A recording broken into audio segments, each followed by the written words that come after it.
Inscreve-te no canal, ativa as notificações e deixa a tua opinião nos comentários, porque o que vamos revelar agora poderá mudar a forma como vês o FC Porto. O empate com o Benfica, 0-0, não é apenas um resultado, é um sinal de alerta que atravessa os corredores do Dragão. A equipa de Francesco Farioli, apesar de liderar o campeonato, mostra sinais de tensão interna, de incerteza que apenas alguns conhecem. O clássico revelou mais do que futebol, mostrou fissuras no controle do jogo, oportunidades desperdiçadas e uma necessidade urgente de reforços estratégicos. Bednarek, central internacional pela Polónia, foi claro ao afirmar que o Porto teve chances para vencer e controlar a partida, mas as suas palavras apenas rasparam a superfície da realidade dentro do balneário. Fontes internas confirmam que, para alguns jogadores, o empate não foi um simples resultado, mas uma mensagem silenciosa sobre a necessidade de adaptação e melhoria. O Benfica, consciente do valor do Porto, veio à invicta com uma estratégia defensiva clara, segurar o empate e explorar contra-ataques. O Porto dominou grande parte do jogo, mas faltou definição no último passe e eficácia na finalização, algo que gera preocupação dentro da direção e da equipa técnica.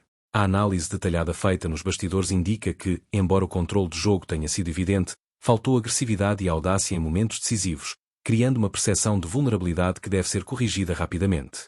Farioli sabe que liderar a equipa é mais do que gerir treinamentos, é gerir psicologicamente um grupo sob pressão constante, onde cada jogador sente que o seu desempenho está sob escrutínio constante. O clássico com o Benfica também trouxe à tona a importância da coesão da equipa. A conexão entre jogadores, como a que Bednarek observa com Borja Sainz, é fundamental, mas a consistência nos treinos e a intensidade da preparação são fatores que precisam de ser ainda mais rigorosos. Alguns jogadores jovens mostram-se promissores, mas ainda há lacunas na experiência para lidar com jogos de alta pressão. A direção sabe que, para manter a liderança e reforçar a confiança, é preciso atenção não apenas ao rendimento individual, mas à química do plantel e à capacidade de reagir sob pressão. Nos bastidores do Dragão, fala-se de reuniões discretas entre direção, equipa técnica e alguns líderes de balneário. Estas discussões envolvem a avaliação detalhada de cada jogador, do plantel atual e da necessidade de reforços estratégicos. A análise não se limita ao rendimento em campo, mas também à motivação, atitude e capacidade de lidar com o peso da camisola do Porto. O empate com o Benfica, longe de ser visto como um desastre, funciona como um alerta, a liderança mantida, mas a margem de erro é mínima, e cada jogo futuro exigirá ainda mais preparação, inteligência tática e disciplina emocional. José Mourinho, presente no estádio no outro banco, simboliza a pressão externa e o respeito pelo conhecimento tático que influencia o jogo português. O Porto precisa de se manter competitivo, não apenas internamente, mas perante rivais atentos e exigentes.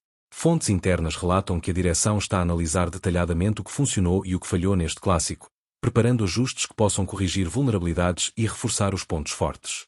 A gestão de jogadores, a tomada de decisões táticas e o equilíbrio emocional do plantel são observados com atenção quase obsessiva. Além do clássico, há outras notícias que impactam o Porto de forma direta. O surto viral no Benfica antes do jogo foi um fator que a equipa técnica teve de considerar, ajustando estratégias de preparação. A estreia de Ioannidis como titular do Sporting contra o Napoli na Champions também é acompanhada de perto, pois reflete tendências táticas e movimentações que podem influenciar o mercado e a forma como o Porto encara adversários futuros. Estes detalhes, embora externos, são observados como peças num grande tabuleiro estratégico, onde cada informação recolhida pode ser crucial para definir decisões futuras sobre reforços e ajustes táticos. O empate revela ainda um detalhe crucial. Apesar da liderança, o Porto precisa de melhorar a eficácia na definição de jogadas, na conversão de oportunidades e no aproveitamento de erros do adversário. A equipa técnica trabalha silenciosamente para corrigir estas falhas, mas a pressão cresce à medida que se aproxima a janela de transferências, onde decisões estratégicas sobre reforços e reforço de posições-chave podem alterar completamente a dinâmica da equipa. O ambiente interno, apesar de controlado publicamente, está carregado de tensão, competição e expectativa. Alguns jogadores percebem que a próxima fase poderá exigir adaptação rápida, enquanto a direção planeia movimentos calculados para garantir que o plantel se mantém competitivo e preparado para desafios futuros, tanto em Portugal como na Europa. E é precisamente neste cenário de tensão e ajustes internos que surge um nome capaz de redefinir o futuro imediato do FC Porto, Wallace Jan, jovem atacante do Flamengo de apenas 20 anos, que se tornou o alvo principal de uma batalha silenciosa entre gigantes portugueses.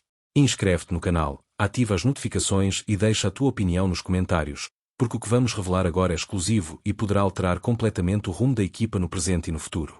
O Wallace Jan não é apenas mais um talento sul-americano, é um jogador que combina velocidade, inteligência tática e capacidade de decisão em momentos cruciais, qualidades que fazem dele a peça que Francesco Farioli precisa para desbloquear jogos complicados e elevar o nível do ataque do Dragão.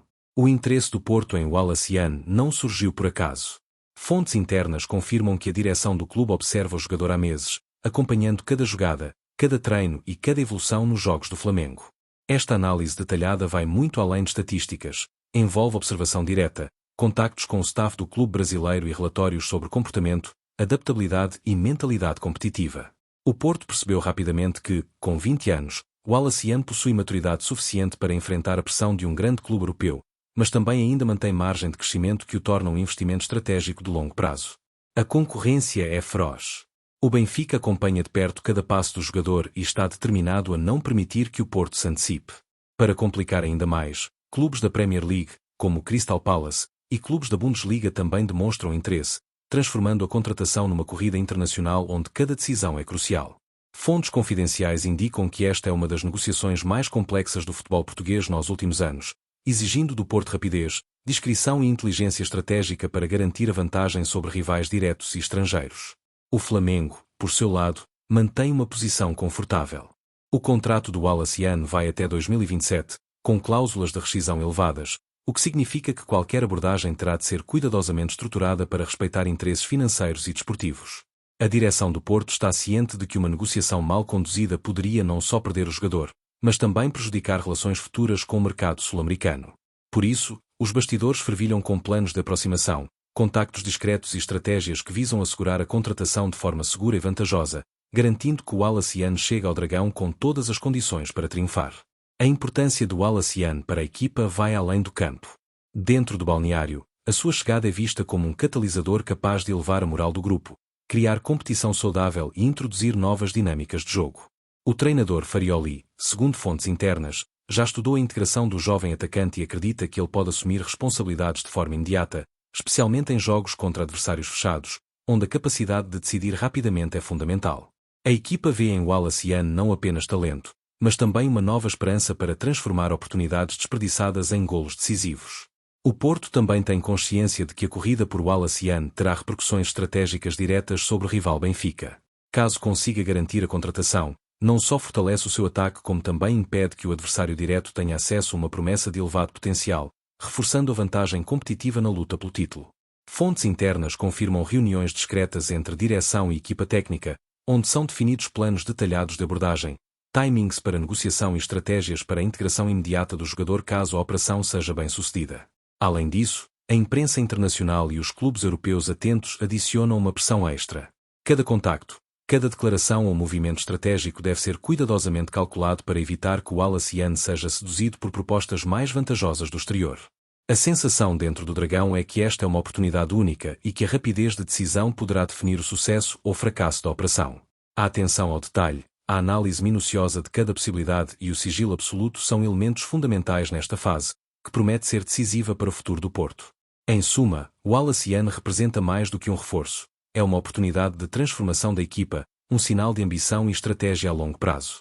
A direção do Porto acredita que a sua chegada pode desbloquear o potencial do plantel, elevar a eficácia ofensiva e consolidar a liderança no campeonato, ao mesmo tempo que fortalece a posição do clube face à concorrência interna e internacional.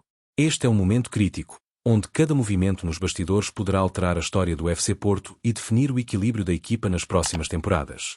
Inscreve-te no canal, ativa as notificações e deixa a tua opinião nos comentários, porque a corrida por Wallace Yan é apenas o início de uma narrativa que promete redefinir tudo o que conhecemos sobre o Dragão e a sua estratégia de domínio no futebol português.